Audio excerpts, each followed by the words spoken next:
Saat Jinwo yang tengah tertidur pulas, tiba-tiba ditelepon oleh adiknya yang menyuruh Jinwo untuk datang ke sekolahnya. Jinwo yang mempunyai sebuah janji menemui kuri adiknya, kemudian berniat berganti pakaian. Lalu di saat Jinwo sudah berada di sekolah adiknya, terlihat semua para murid dan guru yang langsung terpukau dengan ketampanan seorang Jinwoo. Adiknya yang melihat semua orang terpukau oleh ketampanan kakaknya langsung meledeknya, mengatakan apakah dirinya harus memperkenalkan Jinwoo dengan beberapa cabai-cabean di sekolahnya. Namun karena pemeran utama kita belum tertarik mencari seorang kekasih, jadi dirinya langsung menolak sambil menjewer adiknya.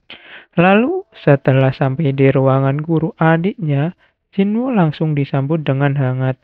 Dan tujuan guru itu memanggil Jinwo adalah untuk meminta bantuannya. Lalu guru itu pun menceritakan masalahnya. Jika ada seorang siswa yang berniat keluar dari sekolah demi menjadi seorang hunter. Jinwo yang mendengar itu kemudian menanyakan, memangnya rank up apa yang diterima siswa itu? Guru itu pun menjawab jika ranknya adalah rank terendah yaitu rank E. Jinwoo yang mendengar rank siswa itu adalah rank E, langsung mengatakan di dalam hatinya, jika siswa itu pasti akan mati cepat atau lambat. Lalu sang guru yang tidak ingin muridnya putus sekolah karena ingin menjadi seorang hunter, kemudian meminta bantuan Jinwoo. Bisakah Jinwoo berbicara kepada siswa itu setidaknya agar siswa itu berikan niatnya sampai ia lulus sekolah? Dan siswa itu tidak lain adalah teman adiknya Jinwoo. Siswa perempuan bernama Hang Song Ijin. Ia mengenal siswa itu seketika langsung terkejut dan mau berbicara dengan siswa itu. Lalu singkat cerita, Jinwoo langsung menemui wanita itu. Hang Song yang melihat hunter yang dikirim gurunya adalah Jinwoo juga terlihat cukup terkejut. Namun karena dirinya sudah membulatkan tekadnya menjadi seorang hunter, dirinya tetap menolak untuk kembali ke sekolah. Jinwoo yang melihat Hang Song keras kepala kemudian menasihatinya jika Hang Song hanyalah seorang rank E, serangan biasa tidak berguna kepada para monster. Dia memerlukan senjata yang mengandung sihir dan apabila dia membeli senjata-senjata itu hanya akan rusak dengan cepat dan dirinya harus terpaksa membeli lagi. Jadi memburu para monster bukanlah sebuah bisnis yang menyenangkan. Hang Song yang mendengar ceramah dari Jinwoo dengan tegas mengatakan cukup dengan ocehanmu. Anda juga seorang rank E. Jinwoo yang mendengar Hang Song masih keras kepala, kemudian tersenyum mengatakan, jangan khawatir, aku tidak berencana memaksamu untuk berhenti. Hang Song yang mendengar itu tentu membuatnya kebingungan, menanyakan lalu untuk apa Jinwoo menemuinya. Jinwoo yang mempunyai rencana lain kemudian mengatakan di dalam hatinya, akan kubuat dia menerima kenyataan dengan mata kepalanya sendiri, jika dunia ini sangat kejam. Lalu sambil menatap Hang Song dengan tajam, Jinwoo mengatakan, aku akan membuatmu menjadi pemburu yang hebat. Sementara di tempat lain, di bandara terlihat Dongso sudah sampai di Korea, ia yang datang seorang diri. Kemudian dijemput oleh Serikat Hunter Korea, yaitu Wo Jingchul. Dongso yang melihat dirinya sudah ditunggu di bandara kemudian tersenyum mengatakan, lama tidak berjumpa. Yang membuat Serikat Hunter Korea datang kemari, Wo Jingchul yang mendengar itu langsung memberi hormat, mengatakan, jika sudah sewajarnya Hunter dari divisi pengawas untuk menyambut dan mengawasi Hunter rank S yang tiba di Korea. Dongso yang mendengar dirinya diawasi oleh divisi pengawas, mulai memprovokasi mengatakan divisi pengawas, hei, apa kamu masih bekerja sebagai tangan kanan ketua Gogunhe? Menanyakan berapa lama Dongso berencana menetap di Korea. Dongso yang ditanya itu kemudian menjawab, jangan khawatir, aku tidak berencana menetap begitu lama. Aku akan kembali setelah menyelesaikan beberapa masalah. Wo Jingchul yang sudah tahu tujuan Dongso datang ke Korea langsung menyindirnya, mengatakan, bisnismen yang telah meninggalkan rumahnya dan memilih pindah ke Amerika. Apakah tujuanmu kembali karena menyangkut soal hunter bernama Jinwoo dan Yo Jinwoo? Dongso yang mendengar itu seketika mengeluarkan aura mengintimidasi, mengatakan, apa? Apa kau akan berusaha menghentikanku? Oh Jingco yang diintimidasi oleh Dongso juga langsung menatapnya dengan tajam, mengatakan, aku hanya menjalankan perintahku. Lalu sementara di tempat Jinwo, terlihat dirinya mengajak Hang Song menemui Pak Sangmin. Jika kalian tidak mengingat Pak Sangmin, dia itu manajer divisi kedua dari Harimau Putih. Orang yang sangat tertarik dengan Jinwo untuk masuk ke dalam guildnya. Dan tujuan Jinwo menemui Pak Sangmin untuk meminta bantuannya agar dirinya bisa memasuki gerbang rank C dengan alasan melatih Hang Song. Pak Sangmin yang ingin mempunyai hubungan baik dengan Jinwo langsung menurutinya. Bahkan ia sudah menyiapkan beberapa hunter membantu Jinwo menyelesaikan gerbang rank C. Dan di antara hunter-hunter itu adalah satu hunter rank A, 5 hunter rank B, dan 2 hunter rank C. Lalu hunter rank A yang merasa dirinya paling kuat terlihat dengan sombongnya ingin segera masuk ke gerbang itu. Sedangkan Jinwoo yang melihat beberapa orang dengan rank tinggi kemudian mengatakan di dalam hatinya, kenapa Pak Sangmin menyiapkan terlalu banyak orang? Karena jika penyerang ini terlalu mudah, maka Hang Song tidak akan menyadari betapa tidak bergunanya rank E. Lalu sebelum mereka memasuki gerbang itu, bawahan Pak Sangmin berbisik kepada Jinwoo, karena penyerangan ini akan terlalu mudah jika Jinwoo turun tangan. Maka sebaiknya Jinwoo menonton mereka dari pinggir.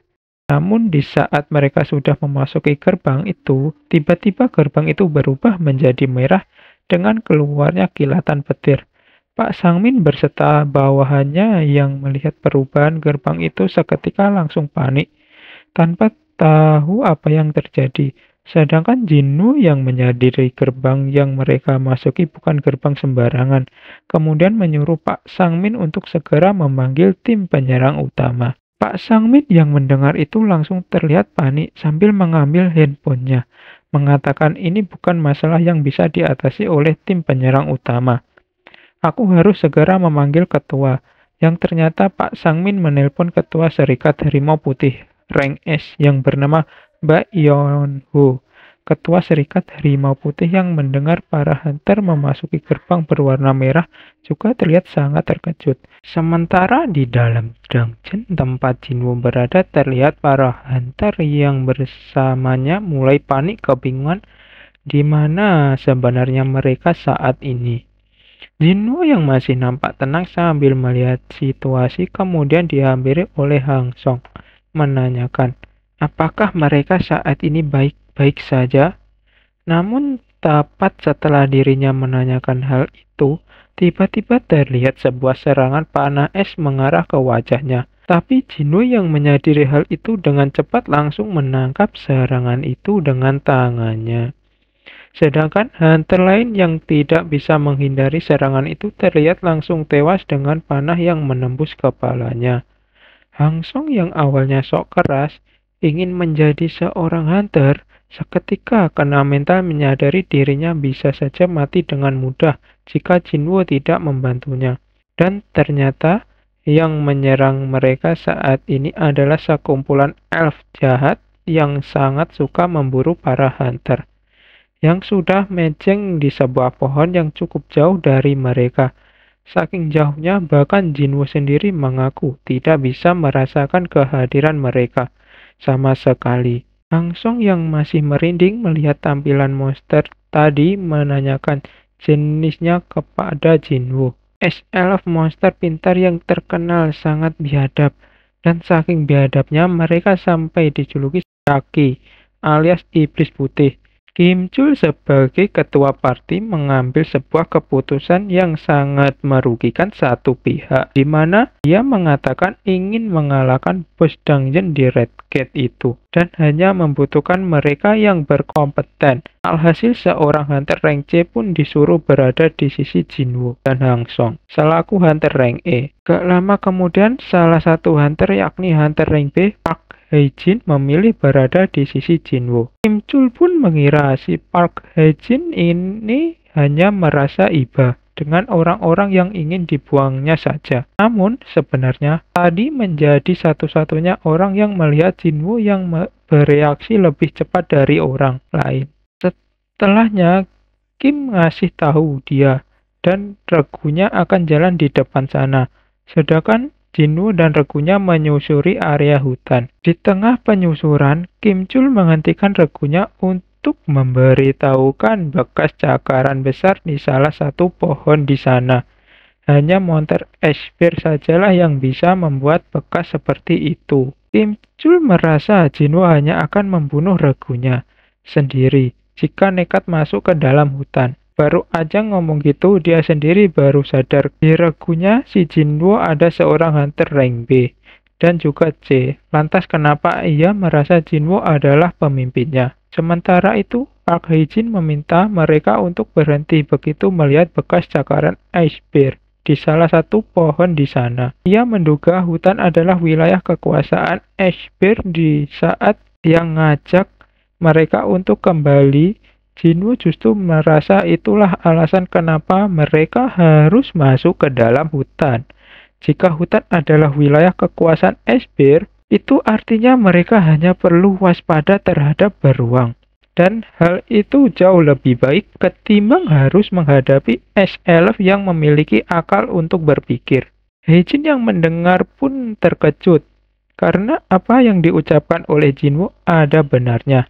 Dengan berkumpulnya Ice Bear, artinya tidak ada monster yang lebih kuat dari mereka. Berhubung udara di sini sangat dingin, Jinwoo memberi mereka masing-masing satu mantel untuk menghangatkan diri. Melihat hal itu, mereka semua pun terkejut. Apalagi si ruang spesial milik hunter peringkat tinggi saja hanya bisa mengeluarkan paling banyak 3 item peringkat rendah. Penasaran dengan siapakah Jinwoo sebenarnya, Hang Song pun menanyakan secara langsung. Tak lama berselang, nampak mereka yang kedatangan tamu tak diundang. Tanpa basa-basi, Jinwoo memberi isyarat kepada ketiga rekannya untuk tetap diam, dan dirinya langsung mengaktifkan titel Wolf Assassin-nya untuk menghadapi monster itu. Sebelum kita melihat aksi Jinwoo, berpindah sebentar di luar dungeon. Nampaklah baik Yeon-ho yang hanya bisa menunggu dan harap agar beberapa hunter yang masuk bisa kembali dengan selamat. Sang Min lalu memberitahukan bahwa selain unit penyerang, mereka masih ada 2 hunter lainnya yang masuk. Mendengar tambahannya hanya hunter rank E saja, baik Yeon-ho pun langsung putus asa, tapi masih memiliki harapan begitu Sang Min yang ngasih tahu Jinwoo telah mengalami pembangkitan kedua. Meski masih belum pasti tentang betapa tegangnya suasana hati mereka, tibalah Dongso di sana dan membuat situasi semakin tegang. Dari sebelumnya, Dongso yang mengincar Jinwoo jelas membuat baik Yunho terkejut dan mempertanyakan alasannya. Dongso sendiri merasa kecewa karena udah jauh-jauh datang dari Amerika, targetnya malah terjebak di dalam Red Gate. Kayak gitu. Di lain sisi, Jin Chul merasa Jinwoo masih diberi keberuntungan. Karena berkat terjebak itulah Wang Dongso jadi nggak bisa melakukan apapun. Namun ia penasaran, apakah Jinwoo cukup beruntung untuk bisa keluar hidup-hidup? Dari sana, di malam harinya, nampak ragu Jinwoo yang membuat sebuah kemah sementara ditemani hangatnya daging esper yang terasa sangat enak. Mereka lagi nyantai, merasa heran meski tadi Jinwoo telah mengamuk sangat hebat, bisa-bisanya dia malah pergi olahraga. Usai makan malam barusan, di lain sisi Jinwoo rupanya tengah mendatangi sebuah sarang berisi puluhan hingga ratusan esper di dalamnya. Jumlah dilawan jumlah. Misi pertama untuk pasukan bayangan itu ialah menghabisi semua beruang di hadapan mereka saat ini. Sehabis memberi mereka tanda pada akhirnya peradu mekanika antara pasukan Ice Bear melawan pasukan bayangan pun dimulai. Melihat tentara bayangan yang bisa bergenerasi dengan sangat cepat, Jinwoo pun mengaku mereka telah melebihi ekspektasinya. Tapi hal itu juga setimpal dengan konsumsi mananya yang cukup besar. Setelah menghabiskan cukup banyak Esper di sana, akhirnya bos Esper di sana muncul untuk menghabisi pasukan bayangan Jinwoo. Sungguh disayangkan untuk kali ini jumlah saja tidak cukup untuk menghadapi seonggok bos Esper yang punya high SP dan defense yang nggak ngotak sama sekali. Melihat mananya yang sudah habis, sudah waktunya Jinwo memakai kartu asnya. Igris pun diutus untuk menghadapi bos Esper tersebut. Hingga pada akhirnya melihat betapa epicnya peradu mekanik Igris melawan bos Esper itu.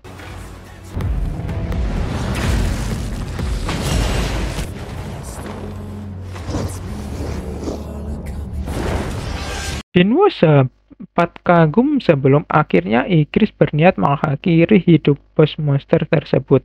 Bos Esper yang belum mau menyerah sempat ingin melakukan perlawanan, namun akhirnya melihat aksi Igris barusan. Jinwo merasa waktu itu dia bisa aja mati dengan cepat jika Igris menggunakan pedangnya. Sejak awal, bahkan dengan levelnya sekarang, Jinwo masih yakin ia belum cukup kuat untuk mengalahkannya. Sementara itu, nampaknya Regu Kimchul yang baru dibantai oleh pasukan Elf Ash yang kelewat cerdik tanpa membiarkan satupun anggotanya hidup. Kimchul yang awalnya masih belum menyerah pun harus dibuat sangat ketakutan begitu melihat senyuman psikopat dari salah satu monster tersebut. Oke, segitu dulu guys episode 1. Jangan lupa like, komen, dan subscribe.